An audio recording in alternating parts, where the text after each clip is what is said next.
today we are talking about fear. Fear, run away, run away. Fear, and specifically on the spiritual path.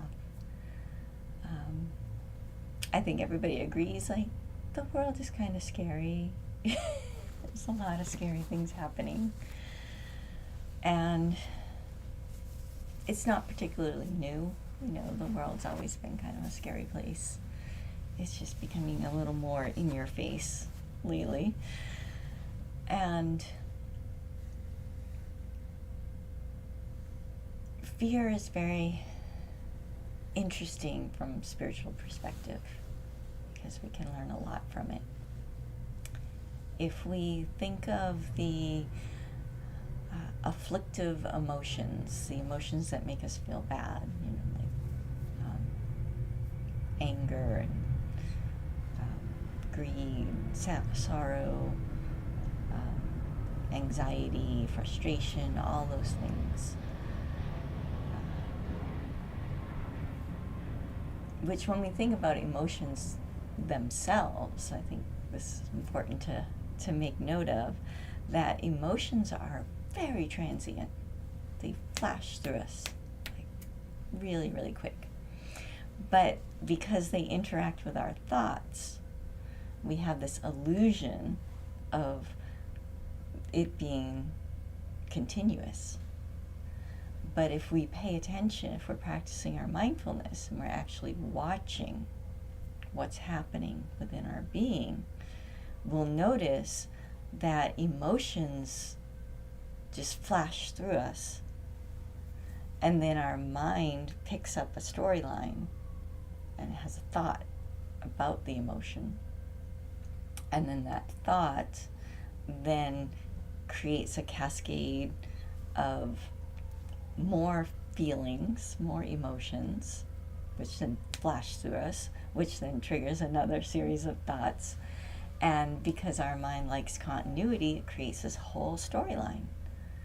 And then we start to believe that, oh, I've always felt this way. I've just always been anxious, or I've always been angry, I've always been frustrated.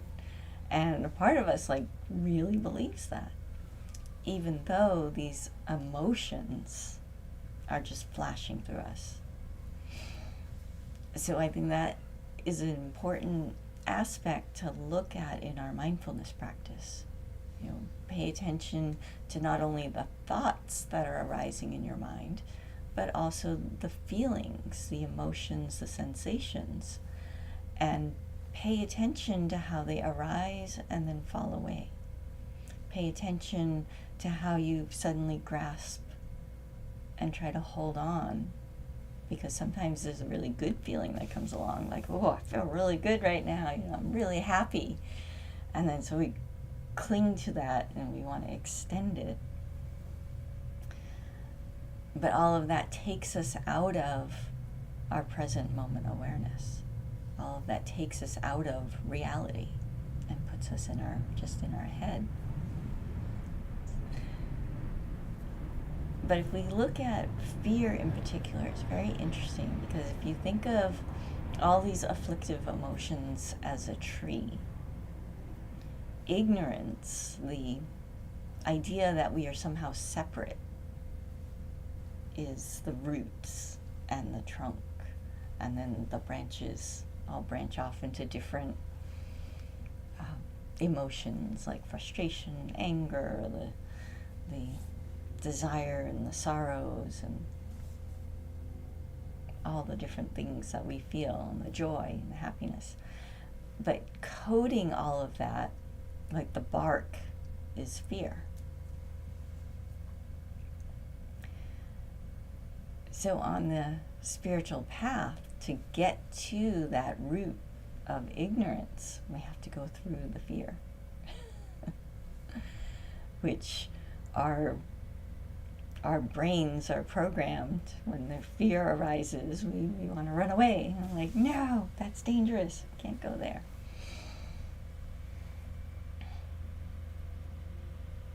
But if we know that these emotions just flash through us, that can help us face our fears.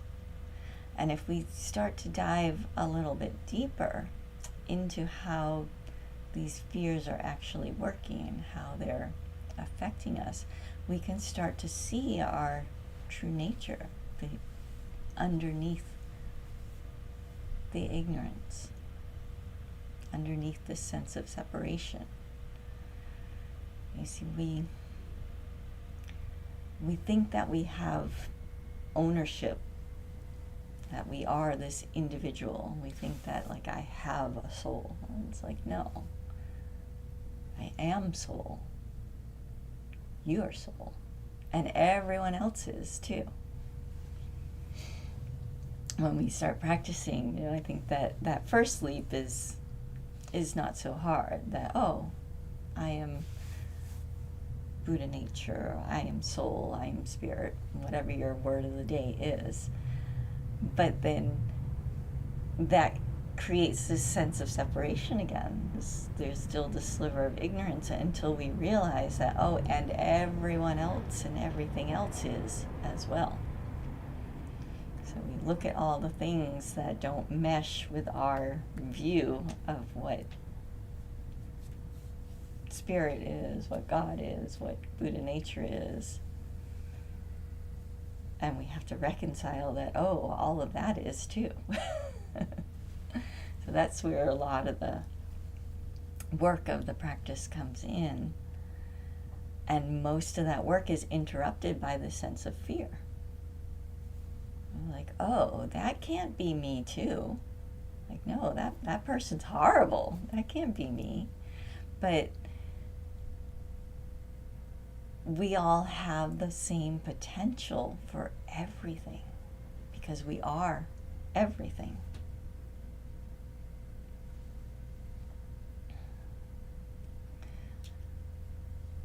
So when fear arises, it is this amazing teacher because it shows us our clinging. It shows us our hang-ups. It shows us how we are trying to escape from the present moment. Fear exists only in the future. If we're fully present in this moment, fear doesn't exist. It can only exist in the future, in an imagined future. There's this wonderful movie, After Earth, if you want to go deeper into that particular teaching. It's a kind of, the first time I saw it, I thought it was a very shallow movie except for that, that teaching. But I think that was the whole point of the movie, is that teaching that fear doesn't exist in this present moment. We can experience different sensations like adrenaline pumping, like heightened awareness that can come from fear, but that emotion of fear itself exists in this imaginary space. And so when we're caught up in fear, we can recognize that, oh, I'm no longer here. I'm in my mind. I'm in this imagined future thinking about what might happen. So that can be a wonderful trigger, a wonderful reminder, if you start to look at it in this way, to come back to the present, to actually remind yourself, like, okay, I'm feeling a lot of fear right now. What am I thinking? What else am I feeling? What's actually happening in this present moment? And if it keeps happening, if it keeps pulling you out, and you start feeling inclined to act,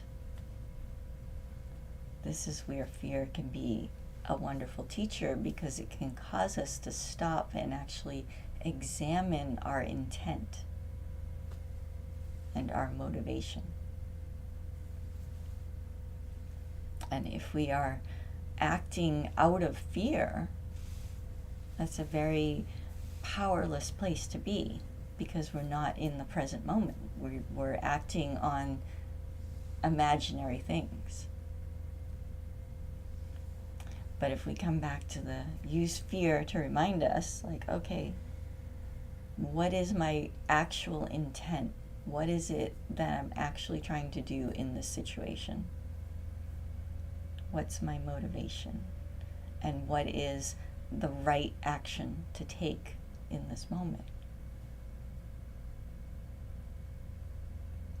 So fear isn't something that you have to be afraid of.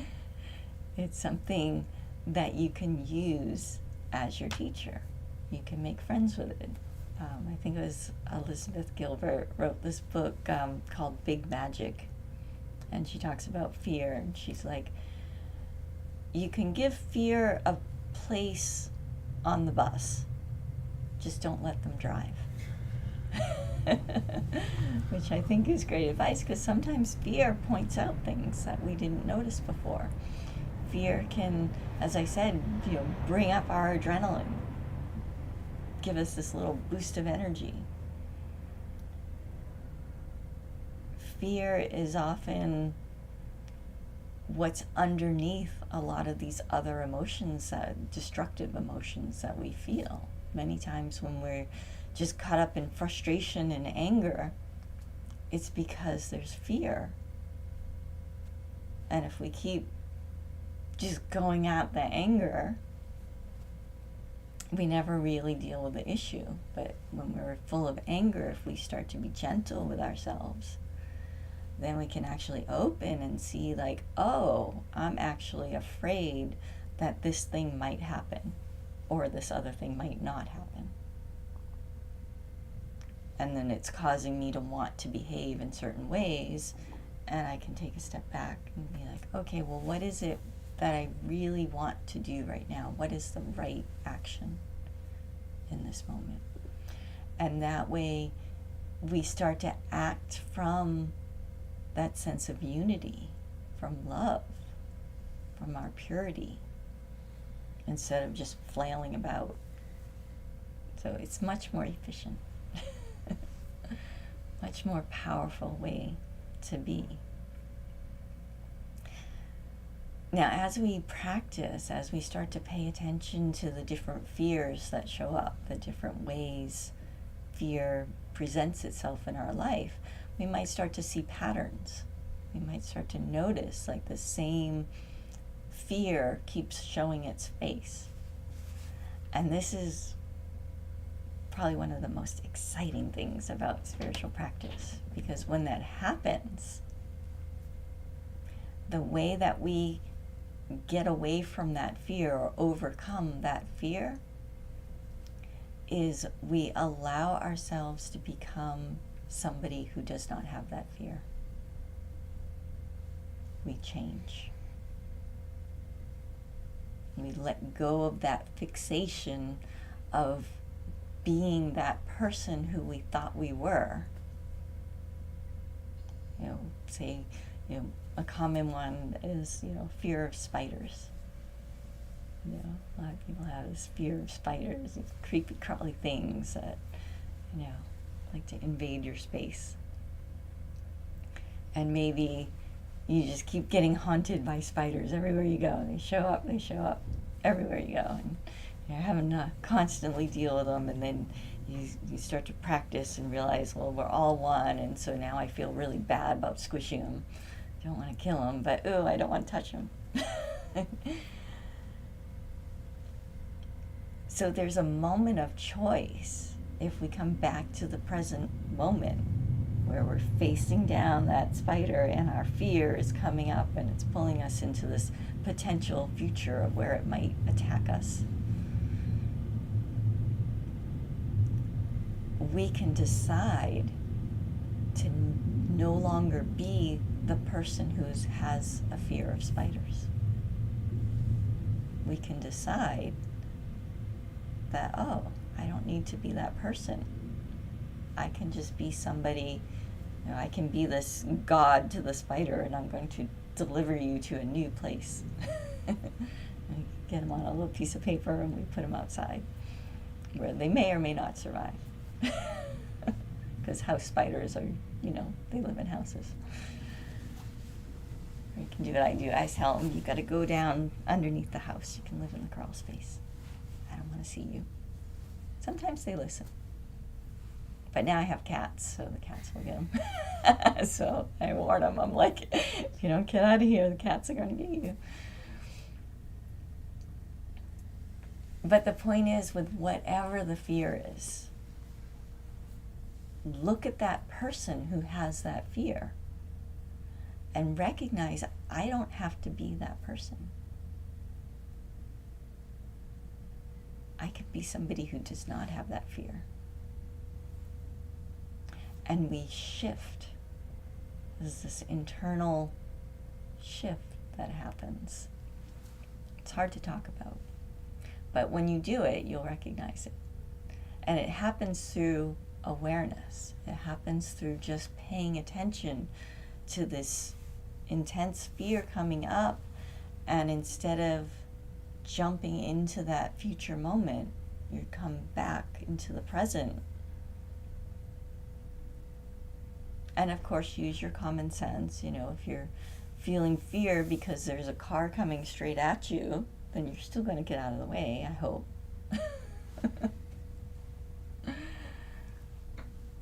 But then all of a sudden, I use a good example is like if you've ever been rear-ended in your car, and then all of a sudden when you start to drive again, now you're like always checking the mirror, feeling the fear. So in that moment, this actually happened to me a long time ago. I got rear-ended, and then I went to the chiropractor. I got hurt, so I went to the chiropractor, got some treatment, and then I'm driving home, and I wound up in really thick traffic. And I didn't understand what was happening at first. Like, all of a sudden, I just got really, really anxious, and like I guess was a panic attack, like, because all these cars are behind me. And it took me a moment to figure out what was happening, and then I realized, like, oh, this is what anxiety feels like. This is what a panic attack must feel like. And I got home and kind of looked at it. I'm like, all right. And then next day or a day later, I'm back at the chiropractor, and there's this intersection I was going through, and there was this big truck that was going across the road this way, and then had to go, that was blocking the road, and I was going this way, and then there's somebody behind me trying to get through the intersection. And the truck had moved, but it was still backing up, and I had to make this decision, like, do I go by the truck and risk getting, run over by the truck, or do I slam on my brakes and risk the guy hitting me from behind? And so going through that experience forced me to look at all the different fear that was coming up. Oh, the fear of being squished by the truck, the fear of getting hit behind. It's like, wait a minute, I'm driving, I have the choice. And, my brain did the calculations, like, yes, I have time to go. And so I went. But like I said, I was fully aware of all those split-second things happening.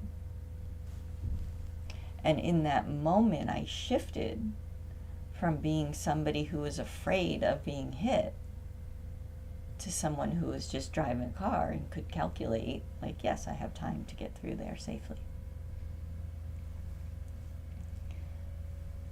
So that's just one example, and everybody's different. We're going to have all different life experiences. So the first time you recognize a fear pattern that's arising, you might not be able to completely reconfigure your being that fast. You might have to sit with it a few times. You might have to pay attention each time it comes up. Pull yourself back to the present. Look at the type of person that you're fixated on being who has that fear. Start to examine, well, what's holding me in that way of being? Where's the attachment? And that light of awareness starts to melt that attachment. So obviously I had an attachment to not being hit in my car, which I think is reasonable. Nobody wants that, right? But at the same time, if I held and clung to that attachment, it'd make me a very bad driver, because I'd be constantly staring in my rearview mirror, all twitchy, trying to stay away from other people. But by releasing that attachment and recognizing that, oh yeah, I might get hit again, or I might not, and then allowing myself to remain in the present moment as somebody who is a good driver, and recognizing, oh wait, I know how to drive, I can do this.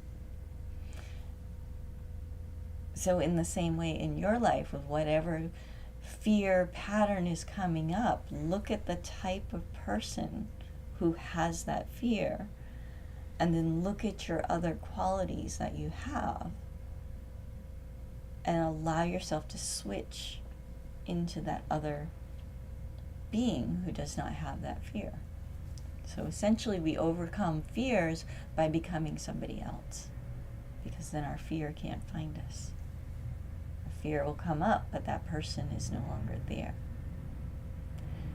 And what makes this process so exciting when it comes to the spiritual path is because that's where this fixation of ownership, of individuality, we start to see that it's a lie, that we are not any particular person, that we are all persons.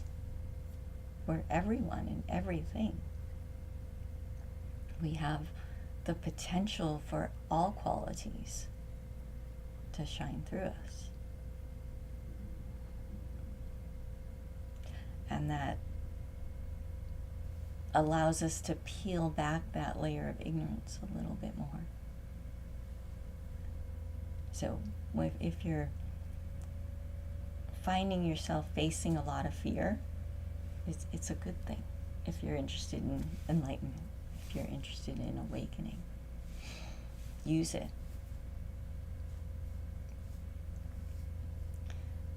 Now with any emotion, and it's really weird, we seem to do it more with what we call the afflictive emotions, the negative states that make us not feel very good, is there's this tendency to indulge, this tendency to marinate in it and stay stuck in it. And it's really weird. And we like to pull other people into it. And we try to connect with other people through these lower states. So just be aware of those types of patterns when they come up. And challenge yourself to release them and look for ways that you can connect from a brighter, more beautiful place. Like, how can you connect through something that's positive? Like, if you're hanging out with friends and everybody's complaining about everything, then maybe, just start pointing out all the wonderful things that are happening in that present moment. Not as a way of minimizing anything, but just as a way of providing an option. And you'll find that this tendency to indulge will lessen. And then as you're away from your friends, you'll start to notice like how bright and beautiful this world really is. And then that starts to permeate your being, and you have a completely different experience of life. We don't have to push it on anyone. We can just live that purity, that light, and let it flow through us. So, do you guys have any questions or thoughts or comments about this? Okay. Well, let's do some meditation. So thank you for watching on YouTube. I'm going to sign off now.